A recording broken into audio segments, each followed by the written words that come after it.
وقل رب أدخل الرحمن الرحيم وقل رب أدخل فأقيموا الصلاة وآتوا الزكاة واعتصموا بالله هو مولاكم فنعم المولى ونعم النصير. بسم اللہ الرحمن الرحیم. نبی کریم صلی اللہ علیہ وسلم نے اپنی ایک حدیث میں فرمایا کہ اسلام اور اقتدار کی مثال دو جڑواں بھائیوں کی طرح ہیں جن میں سے دونوں ایک دوسرے کے بغیر درست نہیں ہو سکتے درست. اسلام کی جو مثال ہے وہ ایک عمارت کی طرح ہے اور اقتدار جو ہے اس عمارت کا نگہبان ہے. جس طرح ایک عمارت کے بغیر جو ہے نا کوئی انسان کو جو ہے نا وہ چھت میسر نہیں آتی، رہنے والوں کے لیے ٹھکانہ نہیں ہوتا، اس طرح جو ہے نا اگر عمارت ہو اور اس کا نگہبان نہ ہو تو وہ عمارت بھی جو ہے نا اس پہ کوئی قبضہ کر لیتا ہے اور جو ہے وہ ضائع ہو جاتی ہے.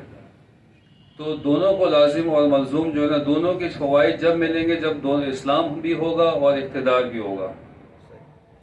اب میں نے آپ کے سامنے ایک جو آیت تلاوت کی ہیں اس میں ایک اللہ تعالیٰ نے جدوجہد کا حق ادا کرنے کا حکم دیا ہے کہ جدوجہد کا حق ادا کرو. جدوجہد جو ہے نا وہ جاہدوا فی اللہ حق جہادی جہد سے نکلا ہے، عربی کا لفظ ہے. اور جہد کا معنی ہے یعنی کہ کوشش کرنا، انگلش میں ہم کہتے ہیں اسٹرگل کرنا، لیکن ہم نے اس کے معنی زیادہ تر لوگوں نے یہ سمجھ لیا کہ اس کے معنی بس آپ نے اسلحہ لیا وہ لیا اور قتال کے لیے لڑائی کے لیے نکل گئے نا جہاد کے. اس کے لیے جہاد کے لیے وہ جو قتال والی لڑائی اس کے لیے اللہ تعالیٰ نے قرآن میں قتال کے الفاظ استعمال کیے ہیں نا، اور بہت ساری جگہ پہ جہد کا جو الفاظ وہ استعمال ہوئے ہیں اس کے لیے جو ہے نا وہ اس کا مطلب ہے کہ جدوجہد کریں. اب جدوجہد جو ہے نا انسان اپنے نفس کے خلاف کر رہا ہوتا ہے، معاشرے کے خلاف کر رہا ہوتا ہے. جو فرعون ہوتے ہیں کلمہ حق ادا کیا جاتا ہے. تمام انبیاء کی جو وہ ہے تمام انبیاء نے جس طریقے سے تبلیغ کی دعوت کا حق ادا کیا. حضرت ابراہیم علیہ السلام نے اس کے نمرود کے سامنے انہوں نے کوئی اسلحہ لے کے وہ تو نہیں کیا کہ وہ جو ہے نا اس کے پاس چلے گئے اور اس کو زبردستی سے اسلام قبول کروایا. انہوں نے کلمہ حق کے ذریعے جو ہے نا وہ کیا، اس کو دعوت دی. موسیٰ علیہ السلام نے موسیٰ علیہ السلام کو جب اللہ تعالیٰ نے جو ہے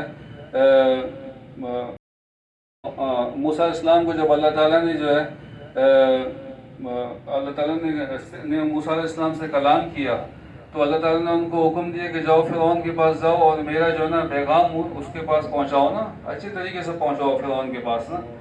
تو انہوں نے جو ہے موسیٰ علیہ السلام نے کہا کہ مجھے جو ہے نا اس سے خوف آتا ہے نا. تو اللہ تعالیٰ ان سے ہم کلام بھی ہوئے اور ان کو پھر اللہ تعالیٰ نے ان کو معجزے دیے، ید بیضاء کا معجزہ دیا. اللہ تعالیٰ نے فرمایا کہ اب یہ لاٹھی جو ہے نا اپنی زمین پہ رکھو، یہ چلتا پھرتا جو ہے نا خطرناک قسم کا جو اسلحہ بن جائے گا. تو وہ جب یہ معجزات لے کے اللہ تعالیٰ سے باتیں کر کے جو ہے نا وہ فرعون کے پاس گئے تو انہوں نے جو ہے نا وہ جدوجہد، اس کو جدوجہد کہتے ہیں. یہ جو جدوجہد کی تھی نا انہوں نے موسیٰ علیہ السلام نے، انہوں نے زبان سے اس کو کہا کہ تم جو ہے نا اللہ پر ایمان لے کے آؤ. کیوں نہیں لاتے ہو اللہ پر ایمان نا؟ میں تمہیں سمجھاتا ہوں نا اللہ تعالیٰ کے بارے میں، اس کے دین کے بارے میں نا. لیکن جو ہے نا اس نے جو ہے نا وہ کی سرکشی کرنے لگا فرعون جو تھا. تو موسیٰ علیہ السلام کی جو ہم ان کے بارے میں حالات زندگی کے بارے میں ہم جب پڑھتے ہیں تو ہمیں یہی نظر آتا ہے کہ موسیٰ علیہ السلام اپنی قوم کو ان سے نجات دلانے کے لیے جو ہے نا جدوجہد میں لگے ہوئے ہیں نا، اور اللہ تعالیٰ کا دین اور جو کلمہ توحید ہے وہ بلند کرنے کے لیے جدوجہد کر رہے ہیں. آخر میں جو ہے نا وہ اپنی قوم کو لے کے جو ہے نا آگے جا رہے ہیں اور فرعون جو ہے نا ان کے پیچھے جا رہا ہے. اور اللہ تعالیٰ نے ان کو حکم دیا کہ آپ جو ہیں نکل جائیں نا اپنی قوم کے ساتھ. آج کل کے ہمارے دور کے جو ہے نا وہ ہوتے مجاہدین وغیرہ ہوتے تو وہ تو ان کے فتوے لگا دیتے کہ یار یہ کیسے مجاہد، یہ کیسے پیغمبر ہے نا، یہ تو بھاگ رہے ہیں چھوڑ کے نا. لیکن مسئلہ یہ ہے کہ فتوے اس لیے لگتے ہیں کیونکہ اگر ہم نے دین کے لیے جدوجہد کی ہوتی ہے نا تو ہم دین کو سمجھ میں آتا ہے کہ دین یار اتنا وہ نہیں ہے نا. اس آیت میں اللہ تعالیٰ نے فرمایا کہ وَجَاهِدُوا فِي اللَّهِ حَقَّ جِهَادِهِ هُوَ اجْتَبَاكُمْ. جب تم جدوجہد کا حق ادا کرو گے تو اللہ تعالیٰ جو ہے نا تمہیں قبول کر لے گا. هُوَ اجْتَبَاكُمْ وَمَا جَعَلَ عَلَيْكُمْ فِي الدِّينِ مِنْ حَرَجٍ. تمہارے لیے دین پر ہم چھوڑ کر گئے ہیں, ہم نے اس سے تو ہم بہت دور ہیں, ہم نے اس کو اپنایا ہی نہیں. اگر ہم اس کو اپناتے, قرآن کو اپنا دیں اور نبی صلی اللہ علیہ وسلم کی سنت کو ہم اپنائیں, تو ہمیں پتہ چلے گا کہ دین ہے کیا, اور پھر ہمیں اس دین پر چلنے میں کوئی مشکل نہیں ہوگی. اور لیکن ہم جو مختلف ہمارے اندر جو فرقے بنے ہوئے, تو وہ ہمیں پھر سمجھ میں آئے گا کہ یار یہ دین یہ جو ہے یہ دین ہے یا یہ انہوں نے اپنی طرف سے یہ چیزیں ایجاد کی ہوئی ہیں. اب سب جتنے بھی مسلمانوں کے فرقے ہیں وہ ایک دوسرے پہ جو ہے نا وہ جو ہے نا خود پر حق ہونے کا اور دوسرے پر جو ہے نا کہ اس پر باطل کا وہ لگاتے ہیں, فتویٰ لگاتے ہیں نا. تو لیکن جب دین پر ہم قرآن پہ چلیں گے تو قرآن پہ چلنے کے بعد جو ہے نا ہم کسی پہ فتویٰ نہیں لگائیں گے. اب میں نے آپ سے یہ جو آیت تلاوت کی ہے کہ وَمَا جَعَلَ عَلَيْكُمْ فِي الدِّينِ مِنْ حَرَجٍ مِلَّةَ أَبِيكُمْ إِبْرَاهِيمَ هُوَ سَمَّاكُمُ الْمُسْلِمِينَ. پھر جو ہے نا اللہ تعالیٰ نے کہا ہے کہ پھر تم ابراہیم کی ملت پر, اور اس نے تمہارا نام جو ہے نا هُوَ سَمَّاكُمُ الْمُسْلِمِينَ, تمہارا نام مسلمان رکھا ہے. اب ہم جو ہے نہ پھر اپنے آپ کو دیوبندی کہلوائیں گے, نہ بریلوی کہلوائیں گے, نہ شیعہ کہلوائیں گے, نہ سنی کہلوائیں گے. تو جب ہم قرآن پہ چلیں گے تو ہم یہی کہیں گے کہ یار ہم مسلمان ہیں, ٹھیک ہے نا. من قبل وفی حاضہ, یعنی کہ پہلے بھی اللہ تعالیٰ نے مسلمان رکھا تھا, اور ابھی بھی اس دور میں بھی, یعنی کہ قیامت تک وہ مسلمان ہی کہلائیں گے نا جو قرآن کو اور جدوجہد کر کے جنہوں نے قرآن کو اپنایا ہوگا. لِيَكُونَ الرَّسُولُ شَهِيدًا عَلَيْكُمْ, تاکہ رسول جو ہے نا تمہارے اوپر گواہ ہوں. وَتَكُونُ شُهَدَاءَ عَلَى النَّاسِ, اور تم لوگوں کے اوپر گواہ ہو. لوگوں کے اوپر ہم کیسے گواہ ہوں گے کہ ہم ایک دوسرے کے پاس اگر ہم اس قرآن کا میسج پہنچائیں گے کہ یہ میسج دیا ہے, تو ہم جو ہے نا گواہ بن جائیں گے, اور پھر وہ لوگ آگے تک پہنچائیں گے تو وہ لوگ گواہ بن جائیں گے. لِتَكُونُ شُهَدَاءَ عَلَى النَّاسِ وَأَقِيمُوا الصَّلَاةَ وَآتُوا الزَّكَاةَ وَاعْتَصِمُوا بِاللَّهِ. اللہ تعالیٰ نے فرما رہے ہیں کہ یہ جو نا ہم جتنے بھی ہم نے اپنی طرف سے وہ معمولات ایجاد کر لی ہیں نا فرقہ واریت کے حساب سے, ہم جو ہے نا جو نماز ہے اور زکوٰۃ ہے, یہ جو عبادات میں جو ہے نا ان کو فوقیت دی گئی ہے, نماز کو اور زکوٰۃ کو, ہم جو ہے نا اس پر اکٹھے ہو جائیں نا کہ اس کی پابندی کریں, اور جو ہے نا اللہ کی رسی کو مضبوطی سے تھامیں. فَأَقِيمُوا الصَّلَاةَ وَآتُوا الزَّكَاةَ وَاعْتَصِمُوا بِاللَّهِ, اور اللہ کو مضبوطی سے تھامیں نا. یعنی کہ جب ہم جو ہے نا نماز اور اس کو زکوٰۃ کو اہمیت دیں گے تو پھر ہم جو ہے نا اللہ کی مضبوطی کو اللہ کو مضبوطی سے تھام رہے ہوں گے, یا اللہ کی رسی کو یا اللہ کے قرآن کو مضبوطی سے تھامیں گے. وہ مولاکم فنعم المولا فنعم النصیر, وہی تمہارا مولا ہے اور بہت ہی کیا ہی بہترین جو ہے نا مدد کرنے والا ہے نا. اب جو ہے ہم جو ہے نمازوں کا ہماری یہ حال ہے. اب دو چیزیں اللہ تعالیٰ نے اس میں اہم بتائی ہیں نا ہمارے لیے, کہ نماز اور زکوٰۃ. اب ہمارا یہ حال ہوا ہے کہ ہم جو ہے مختلف فرقوں میں ہیں.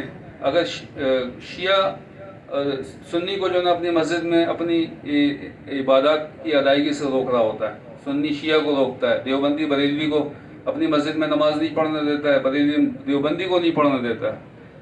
یہ ہمارا حال ہے نا, یعنی کہ ہم اتنے ایک دوسرے سے نفرت کرتے ہیں. اب یہاں جو ہے نا اللہ تعالیٰ فرما رہے ہیں کہ نماز اور زکوٰۃ ادا کرو نا. اب ان چیزوں میں جو ہے نا ہم نے اس کی ادائیگی کو جو ہے نا جو ہمارے لیے ایک مشترکہ طور پہ ہمیں ادا کرنا چاہیے تھا, ہم نے اس کو چھوڑ کے جو ہے نا ہم فرقہ واریت میں لگ گئے. جب ہم اپنی مسجدوں میں ایک دوسرے کو نہیں گھسنے دیتے, نہ اپنی مسجدوں میں ایک دوسرے کو فرائض کی ادائیگی سے ادا نہیں کرنے دیتے جو فرائض ہیں, تو ہم جو ہے نا جو بیت المقدس جو ہمارا قبلہ اول بھی نہیں ہے, قبلہ اول تو ہمارا خانہ کعبہ ہے, تو ہم اس میں جو ہے نا نماز کی ادائیگی, اگر وہ یہودیوں کو برا لگتا ہے ہمارا وہ نماز پڑھنا اور ہماری عبادت کی ادائیگی کرنا, تو ہم جو ہے نا پھر اس پر وہ اگر ہمیں برا جیسے ہمیں خود برا لگتا ہے کہ ہمارے یعنی کہ جو فرقے ہیں وہ ایک دوسرے کی مسجدوں میں نماز سے عبادت کی ادائیگی سے روکتے ہیں, تو ان کو بھی برا لگے گا. وہ یہودی ہیں، وہ تو اسلام سے ان کا تعلق ہی نہیں ہے، وہ تو ہم سے شدید نفرت کرتے ہیں۔ تو جب ہمیں برا لگ سکتا ہے تو جب ہم ایک دوسرے کی مسجد میں نہیں گھسنے دیتے ہیں تو وہ ہمیں کیوں گھسنے دیں گے اس میں؟ وہ اور ہم جو ہے نا، ہمارا قبلہ اول جو ہے قرآن میں اللہ تعالیٰ نے بتا دیا ہے کہ یہ خانہ کعبہ جو ہے نا بہت بدحالی کا شکار ہوئی بھی ہے۔ ہمیں وہ شفا نظر نہیں آ رہی کہیں کہ ہمیں وہ جو قرآن میں اللہ تعالیٰ نے بیان کی نا کہ وہ شفا ہمیں کہیں نظر آئے۔ اور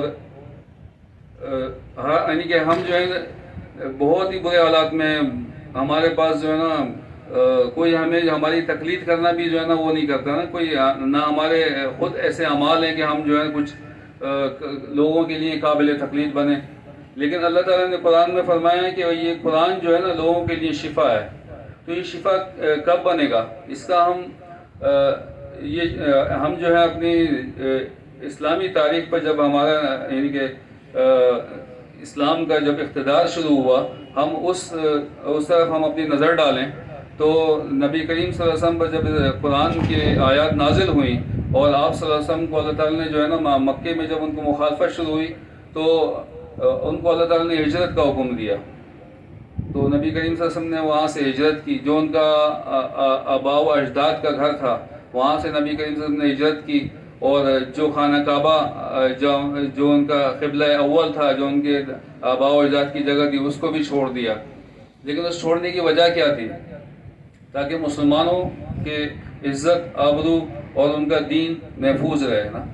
اب دین اور عزت آبرو کی حفاظت کے لیے اللہ تعالیٰ نے قبلہ اول کو بھی چھوڑنے کا حکم دے دیا کہ قبلہ اول بھی چھوڑا، لیکن اس کی زیادہ اہمیت تھی کہ ان کی جو ہے دین کی، ان کے ایمان کی، ان کی عزت اور آبرو کی زیادہ اہمیت تھی، اس لیے اللہ تعالیٰ نے فرمایا کہ وہاں سے ہجرت کر جاؤ۔ اب جب نبی کریم صلی اللہ علیہ وسلم نے جو ہے مدینہ پہنچ کر وہاں خلافت کا نظام قائم کیا تو حلالہ جو ہے نا، حلالہ کے بارے میں حدیث میں آیا نا کہ یہ جو ہے نا لعنت ہے، یہ کام کرنا جو ہے نا کرنے اور کرانے والا دونوں پہ لعنت پہ بھیجی گئی ہے۔ تو انہوں نے کہا کہ یہ جو ہے یہ لعنت جو ہے نا اگر اس کا جو ہے زبان سے وہ کیا جائے، مطلب دل میں جو ہے نا اگر اس کی وہ ہو ملانے کی نیت ہو نا دونوں کو، میاں بیوی کو، تو یہ اس وقت لعنت نہیں ہے۔ اگر دل میں یہ نیت ہو کہ ملایا ہم دونوں میاں بیوی کو ملا رہے ہیں تو یہ پھر لعنت نہیں ہے، پھر یہ ثواب کا کام ہے۔ تو حدیث میں نبی صلی اللہ علیہ وسلم فرما رہے ہیں کہ یار یہ لعنت ہے، اور جو ہے نا وہ یہ کہہ رہے ہیں کہ نہیں دل میں جو ہے نا ملانے کی نیت ہو، یہ پھر لعنت نہیں ہے، وہ ثواب کا کام ہے۔ تو یہ اسلام کو جو ہے نا کس طریقے سے جو ہے نا وہ آیتوں کو جو ہے نا اللہ تعالیٰ نے فرمایا نا کہ میری آیتوں کو بیچا جاتا ہے نا، پہلے بھی دور میں پہلی امتوں میں بھی بیچا تھا۔ علماء اکرام نے اس میں جو پہلے امتیں گزری ہیں یہود اور نصارہ میں، ان لوگوں کے علماء نے بھی اس کو اس میں تعریف کی، اور اس دور میں بھی جو ہے نا وہی کام کیا جا رہا ہے۔ اور دیوبند کے جو بانی ہیں علامہ انور شاہ کشمیری رحمۃ اللہ علیہ، انہوں نے فیض الباری اپنی کتاب میں فرمایا ہے کہ قرآن کے بارے میں فرمایا کہ قرآن میں لفظی تعریف تو نہیں ہوئی ہے لیکن معنوی تعریف ہوئی ہے، اور یہ جان بوجھ کر کی گئی ہے نا۔ قرآن میں معنی تعریف کا انہوں نے ذکر کیا ہے کہ اور یہ کہا ہے کہ یہ جان بوجھ کر کی گئی ہے۔ تو قرآن میں معنوی تعریف کا کیا مطلب ہے؟ کہ قرآن کے الفاظ میں تو کوئی رد و بدل نہیں کر سکتا، قرآن اللہ تعالیٰ نے حفاظت کا ذمہ لیا ہے، لیکن جو ہے نا اس کے احکامات کو، اس کے حکموں کو جو ہے نا بدل دیا گیا ترجمے میں تعریف کر کے نا۔ تو یہ جب اس کے حکم بدل دیے گئے تو پھر اسلام کا اصل شکل ہی مسخ ہو جائے گی نا، جب آپ اس کے حکم کو بدل دیں گے نا۔ تو ہمارے ساتھ یہ ہوا کہ پہلے ہمارے پاس جو تھا نا اسلام تو ہمارے ہاتھ سے چلا گیا تھا، اقتدار ہمارا باقی تھا، اب ہمارے پاس اقتدار بھی نہیں ہے۔ تو اب ہم اس دور میں ہیں، نہ ہمارے پاس اسلام ہے نہ ہمارے پاس اقتدار ہے، اور جو ہے نا نبی صلی اللہ علیہ وسلم نے فرمایا نا کہ تمہاری حالت ایسی ہوگی کہ تم پہ لوگ جو ہے نا بھوکے کی طرح جو ہے نا وہ کریں گے نا، کریں گے، اور بالکل ہم بہت ہی یعنی کہ کمزوری کی حالت میں امت مسلمہ۔ اس سے نکلنے کا واحد ہمارا یہی راستہ ہے کہ ہم قرآن پہ عمل کریں، اور اس کے لیے بڑی خوشخبریاں بھی ہیں، اور قرآن کی بہت ساری آیات بھی ہیں جو انقلاب کی، جس میں خوشخبری موجود ہے، اور آخری جو قرآن کے جو آخر کے جو سپارے ہیں نا، اور آخری جو سپارہ 29 اور 30 میں، اس میں بہت ساری خوشخبری والی صورتیں بھی موجود ہیں جو انشاءاللہ اگلے اس میں آپ کو بتائی جائیں گے. مجاہد بھائی بھی بتاتے رہے ہیں آپ کو نا, اور فاروق بھائی اور یا ساتھی ہیں نادر بھائی وغیرہ. یہ ہماری کوشش یہ ہوگی کہ سب جو ہے نا اب اس کے بارے میں, طلاق کے بارے میں جو آیات ہیں اس کے بارے میں بھی ہم جو ہے نا وہ کریں, لفظ بلفظ اس پر جو ہے نا بحث کریں, بات کریں. جو بھی یہاں ساتھی شرکت کے لیے آتے ہیں ان سے ہم جو ہے نا اس کو وہ کیا جائے تاکہ تکرار کی جائے کہ یار اس کا کیا مطلب نکلتا ہے, اس کا کیا مطلب ہے.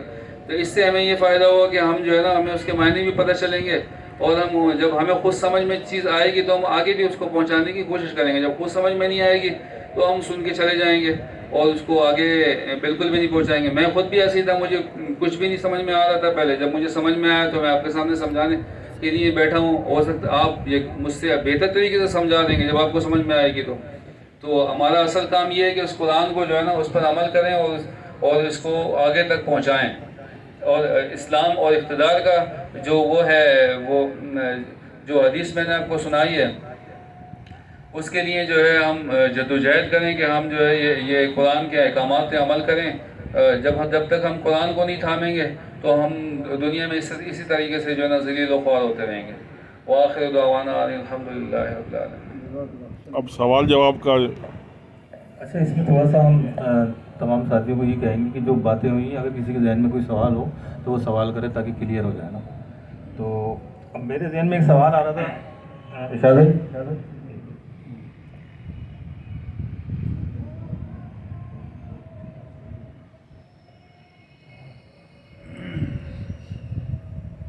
میرے ذہن میں ایک سوال آ رہا تھا کہ دو میاں بیوی ہیں, ان کے اندر بڑی اچھی زندگی گزر رہی ہے ان کی, تو اچانک کسی معاملے میں ان کا اختلاف ہوا اور وہ غصہ آ گیا, غصے کی حالت میں انہوں نے اس کو طلاق دے دی. تو کیا یہ طلاق دینے کے بعد آپس میں بغیر حلالہ کے ملاپ ہو سکتا ہے؟ بالکل. سورہ بقرہ کی جو آیات ہیں میں آپ کے سامنے قرآن کھول کر جو ہے نا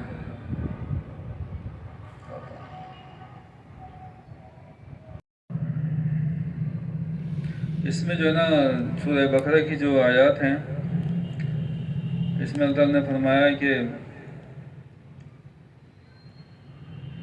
وَلَا تَجْعَلُوا اللَّهَ عُرْضَةً لِأَيْمَانِكُمْ أَن تَبَرُّوا وَتَتَّقُوا وَتُصْلِحُوا بَيْنَ النَّاسِ, کہ اللہ تعالیٰ کے جو ہے نام کو ہیلے کے طور پہ یا ڈھال کے طور پہ استعمال نہ کرو نا اپنی قسموں کے لیے نا, کہ اس طرح قسم یعنی کہ اس طرح استعمال نہ کرو ہیلے کے طور پہ کہ تقوی اختیار پرہیزگاری اختیار کرنے کے لیے یا لوگوں کے درمیان صلح کرانے کے لیے اور نیکی کے کام کرنے کے لیے نا. وَلَا تَجْعَلُوا اللَّهَ, مت بناؤ اللہ تعالیٰ کے نام کو عُرْضَةً لِأَيْمَانِكُمْ,